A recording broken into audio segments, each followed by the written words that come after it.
हळद रुसली कुंकू हसले या मालिकेच्या पुढील काही येणाऱ्या भागांचे अपडेट जाणून घेऊया आपल्या आजच्या या व्हिडिओमध्ये. चला तर मग प्रेक्षकांनो, सुरुवात करूया आपल्या आजच्या या व्हिडिओला. तर आपण आता इथे पाहणार आहोत की कशा पद्धतीने पूजा कृष्णाचा अपमान करायला जाते आणि स्वतःच्याच पायावर ढोंडा मारून घेते. आता नेमकं काय होतं, कसं होतं, या सर्व गोष्टींचे अपडेट आपल्या या व्हिडिओमध्ये सविस्तर जाणून घेऊया. तर इकडे आता पूजाचा सुन्मुख बघण्याचा कार्यक्रम आहे. सगळी तयारी झालेली आहे.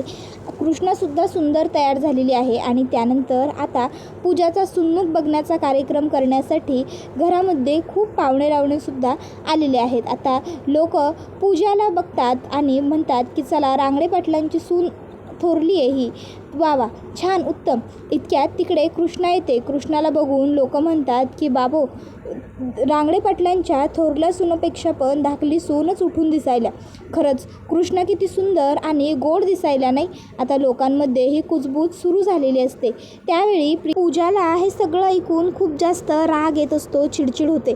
मग पूजा आता ठरवते की आता शेवट हा ब्रह्मास्त्र काढण्याचा आलेलाच आहे. लवकरात लवकर मला ह्या कृष्णाची सगळी मस्ती जिरवायला हवी. मग पूजा आता लगेचच तिकडे येते आणि म्हणत असते की नाही, बरोबर आहे तुम्हा सगळ्यांचं म्हणणं. इथे बसलेल्या लोकांमध्ये अशी कुजबूज, अशी चर्चा सुरू आहे की कृष्णा माझ्यापेक्षा उजवी दिसते, कृष्णा माझ्यापेक्षा छान दिसते. पण त्या सगळ्याचा मुळात काहीही उपयोग नाही आहे.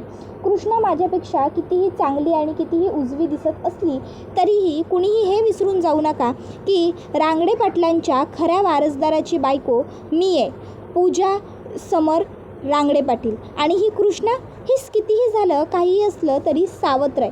त्यामुळे ह्या कृष्णाचा ह्या कुठल्याही दागिन्यांवर, ह्या कुठल्याही संपत्तीवर काहीही अधिकार नाही आहे. कृष्णा, आपला हक्क ज्या गोष्टींवर नाही आहे त्या गोष्टी घालून मिरवणं हे तुला शोभत नाही गं. या 5 गावची सरपंच आहेस ना तू, मग तुला काहीच वाटलं नाही का उगाच माझे दागिने सगळे मिरवताना? अगं, शेवटी सासूनंतर सुनेचाच ह्या सगळ्यावरती हक्क असतो. दे सगळे दागिने, मला काढून परत दे. आता जेव्हा पूजा दागिने काढून कृष्णाकडनं मागते, कृष्णाला खूप जास्त वाईट वाटलेलं असतं. लोकांमध्ये कुजबूज सुरू झालेली असते. खरं आहे की, खरं आहे, कृष्णच आहे सावत्र सून आणि पूजा सख्खी सूनच आहे शेवटी. मग हा वारसा हक्क तिलाच मिळायला हवा. आता बाळजाला राग येतो. बाळजा म्हणते, बाद झालं, काय चालवलं आहेस हे सगळं पूजा तू? आणि काय थोरली सून, धाकली सून, सावत्र सून, सख्खी सून करतेस गं? हे बघ, तुम्ही दोन्ही सुना आम्हाला सारख्याच आहात, समजलं ना? आणि राहिला प्रश्न ह्या दागिन्यांचा, तर जसे तुझ्या सासूचे अनुसयाचे दागिने कायद्याने, हक्काने तुला मिळालेत की नाही, तसेच मी हे जे कृष्णाच्या अंगावर दिलेले दागिने आहेत ते माझे स्वतःचे आहेत.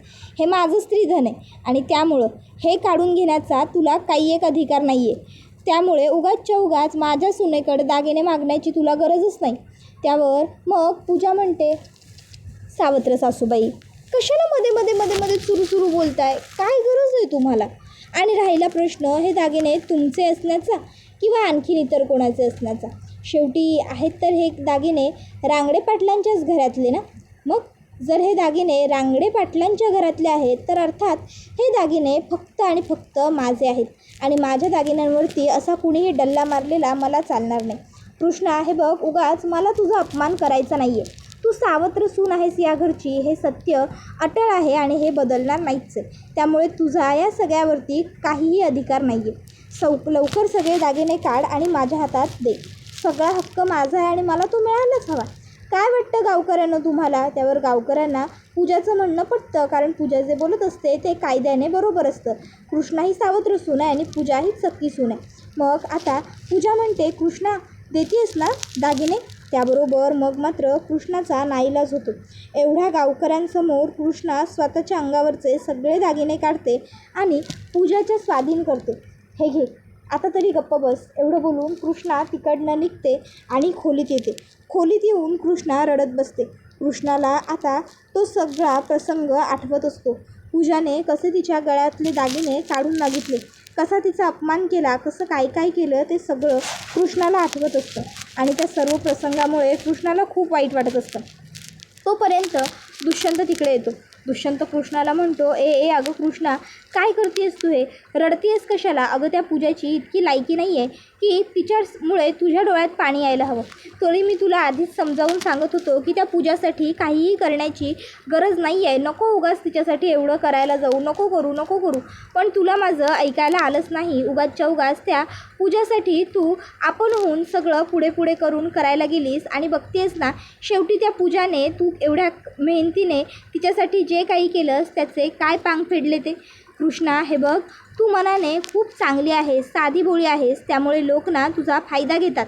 त्याबरोबर कृष्णा म्हणते, दुष्यंत सरकार, मला तुम्हाला एक महत्त्वाचा निर्णय सांगायचा आहे. त्याबरोबर मग आता दुष्यंत म्हणतो, कोणता? त्यावर कृष्णा म्हणते, आज जेव्हा पूजाने अपमान केला तेव्हा ती काय म्हणाली की 5 गावच्या सरपंचबाईंना असे दुसऱ्याचे दागिने घालून मिरवणं शोभत नाही. याचा अर्थ काय? तर तिने माझा तर रांगडे पाटलांच्या धाकल्या सुनेचा तर अपमान केलाच, पण त्याचबरोबर तिने या 5 गावच्या सरपंचाचा सुद्धा अपमान केला. दुष्यंत सरकार, तिने माझा अपमान केल्याचं मला काहीही वाटत नाही आहे, पण तिने या 5 गावच्या सरपंचाचा अपमान करणं हे चुकीचं आहे. त्याबरोबर मग आता लगेचच दुष्यंत म्हणतो, कृष्णा, मी आत्ताच्या आत्ता जाऊन तिला जाब विचारतो. त्याबरोबर कृष्णा म्हणते की नाही दुष्यंत सरकार, आता हे नेहमीचंच होणार आहे, त्यामुळे मीच एक निर्णय घेतला आहे, कठोर निर्णय. दुष्यंत म्हणतो, काय? त्यावर कृष्णा सांगते, मी सरपंच पदाचा राजीनामा देणार आहे. दुष्यंत म्हणतो, काय बोलतेस तू? हे तुला तरी कळतंय का कृष्णा? मूर्खासारखं बोलू नकोस काहीतरी उगाच. कृष्णा म्हणते, दुष्यंत सरकार, मी जे काही बोलायला ते विचारपूर्वक बोलायला. मी सरपंच पदाचा राजीनामा देणार. इतक्यात तिकडे अढळरावसुद्धा आलेले असतात. अढळराव कृष्णाला समजावतात. दुष्यंतसुद्धा कृष्णाला समजावतो. ते दोघं कृष्णाला शांतपणे विचार कर, उगाच वेड्यासारखं बाष्कळ बडबडू नको असं सांगतात. त्यानंतर मग अढळराव कृष्णाला म्हणतात, काळजी करू नको. हे बघ, जे तुझं आहे ते तुझ्याकडे परत येईलच, ते तुलाच परत मिळणार आहे. त्यामुळे उगाचच्या उगाच नाटक करू नकोस कृष्णा. तुला काय वाटतं, तू राजीनामा दिल्याने गोष्टी सोप्या होणार आहेत का? सगळं मोकळं होणार आहे का? तर नाही, उलट गोष्टी आणखीन जास्त बिघडत जातील. म्हणून तुला सांगते, राजीनामा देण्याचं हे जे खूळ तुझ्या डोक्यात आलं आहे ते काढून टाक. राहिला प्रश्न त्या पूजानं तुझा अपमान केल्याचा, तुझ्याकडने दागिने काढून घेतल्याचा, तर तिला तिच्या पापाची शिक्षा मिळणारच आहे. तिला चांगली अद्दल घडवणारच आहे मी, पण त्यासाठी तू शांत राहा. कृष्णा, शेवटी जे ज्याचं आहे ते त्याच्या पाशीच येऊन थांबतं हे म्हटलं आहे ते काही उगाच खोटं नाही आहे. त्यामुळे तू काळजी करू नकोस. काय करायचं ते मी बघतो. कृष्णा म्हणते, पण आबा म्हणतात, मी सांगितलं नवं, तू राजीनामा द्यायचा नाहीस म्हणजे नाहीस, बास, विषय संपला. त्यानंतर मग आता पूजा ही अढळरावांकडे आलेली असते. समरसुद्धा तिच्याबरोबर असतो. पूजा आता म्हणत असते, फादर इन लॉ, माझं तुमच्याशी थोडं बोलायचं होतं. अढळराव म्हणतात, काय बोलायचं आहे? त्यावर पूजा म्हणते, अहो फादर इन लॉ, असं काय करताय? आता माझं सूनमुख बघूनसुद्धा झालं. मग आता सूनमुख बघितलं म्हणजे तुम्ही मला सून म्हणून स्वीकारलं असाच अर्थ होतो ना. त्यामुळे आता मला तुम्ही या घरच्या सुनेचे सगळे अधिकार द्यायला हवे, थोरल्या सुनेचे अधिकार. तुम्ही मला घरच्या तिजोरीच्या किल्ल्या द्यायला हव्या आता. आफ्टर ऑल आता हे सगळं मलाच सांभाळायचं आहे ना. तुम्हाला विसरायला झालं असेल म्हणून मी आठवण करून देते. त्यावर अढळराव म्हणतात, नाही, आमच्या अगदी व्यवस्थित लक्षात आहे, तुम्ही या घरची सून आहे ते. पण काय ना सूनबाई, थोरली सून म्हणून घेताना तसं थोरल्यासारखं वागावं बी लागतं. थोरल्याचं काम असतं सगळ्यांना समजून घेणं, सांभाळून घेणं, प्रत्येकाचं मन जपणं, मन राखणं. पण ते सगळं तर राहिलं दूरच. उलट तुम्ही कृष्णाचा सगळ्या गावासमोर अपमान केला. यामुळं गावात आपल्या घराचा आप जाईल. लोकांना काय वाटेल की घरात 2 सुनांमध्येच एकी नाही, तर रांगडे पाटील घरानं गावात काय एकी निर्माण करणार. कळायलं आहे ना? तुम्हाला सुनेचे हक्क पाहिजेत नवं. ठीक आहे, आम्ही देऊ तुम्हाला थोरल्या सुनेचे सगळे हक्क, आम्हाला काय बी हरकत नाही. पण त्याआधी आमची एक अट आहे, ती म्हणजे की तुम्ही हे करा. त्यावर पूजा म्हणते, काय करायचं आहे? त्यावर अढळराव म्हणतात की तुम्ही जे काही कृष्णाच्या अंगावरून दागिने काढून घेतलेले आहेत ते परत तिला परत करा. ज्यावेळी तुम्ही कृष्णाचे सगळे दागिने परत कराल ना, तेव्हाच आम्ही तुम्हाला रांगडे पाटलांच्या सुनेचे सगळे अधिकार देऊ. तुम्हाला तिजोरीच्या किल्ल्या हव्यात ना, आम्ही त्यासुद्धा देऊ. आता निर्णय तुमचा आहे, तुम्हाला जे करायचं आहे ते करा. ज्या क्षणी कृष्णाचे दागिने तिला परत कराल सगळ्यांच्या समोर, त्या क्षणी आम्ही तुम्हाला रांगडे पाटलांचे जे काही तिजोरीचे म्हणजे हक्क आहेत ते देऊ, सुनेचे हक्क देऊ, तिजोरीच्या किल्ल्या देऊ. आणि हो, तुम्ही कृष्णाचा लोकांसमोर अपमान केला आहे, त्यामुळे तुम्ही तिची माफीसुद्धा मागायची. आता पूजा मनात विचार करते, जाऊ दे, एकदाच तर माफी मागायची आहे, मागून घेते. तसं पण एकदा का मला ही सगळी प्रॉपर्टी मिळाली की त्यानंतर ना मी या म्हातारड्याला घरात ठेवणार आहे, ना याच्या या लाडक्या कृष्णाला. त्यामुळे आत्ता माफी मागते. पूजा कृष्णाला म्हणते, कृष्णा सॉरी, मी तुझ्यासोबत असं वागायला नको होतं. आढळराव हात जोडून माफी मागा असं सांगतात. पूजा कृष्णाची हात जोडून माफी मागते आणि कृष्णाला सगळे दागिने परत करत म्हणते, वेल, तू माझी धाकटी जाऊ आहेस, सावत्र असलीस म्हणून काय झालं, हे घे. आणि तिथे दागिने कृष्णाला देते. त्यानंतर ती आढळरावांना म्हणते, आबा आता तर तुम्ही सांगितलं तसं केलं आहे मी सगळं, मग फादर इन लॉ देताय ना किल्ल्या. आढळराव पूजाला तिजोरीच्या किल्ल्या देतात. तिजोरीच्या किल्ल्या हातात आल्यामुळे पूजा खूप खूप खुश असते. पूजा आता स्वप्नात हरवते. तिजोरीत कितीतरी लाखो रुपयांची कॅश असेल, दागदागिने असतील, सोनं नाणं असेल, बाप रे, आता हे एवढं सगळं काही माझ्या ताब्यात असेल. येस, पूजा आता मोठ्या तोऱ्यात येऊन तिजोरी उघडते आणि बघते तर काय, तिला तिजोरीत समोर थोडीशीच कॅश दिसते. पूजा विचार करते, हे काय एवढीच कॅश? हां, आतल्या बाजूच्या तिजोरीत असेल. एवढ्या कॅश अशी वरच्या तिजोरीत कशी ठेवतील सगळे? पूजा तू पण ना. पूजा आतल्या बाजूची तिजोरी उघडते. आतल्या बाजूच्या तिजोरीत तर फक्त 4-5 हजार रुपयांची कॅश असते. मिळून जवळपास फक्त 50-60 हजार रुपयांची कॅश घरात असते.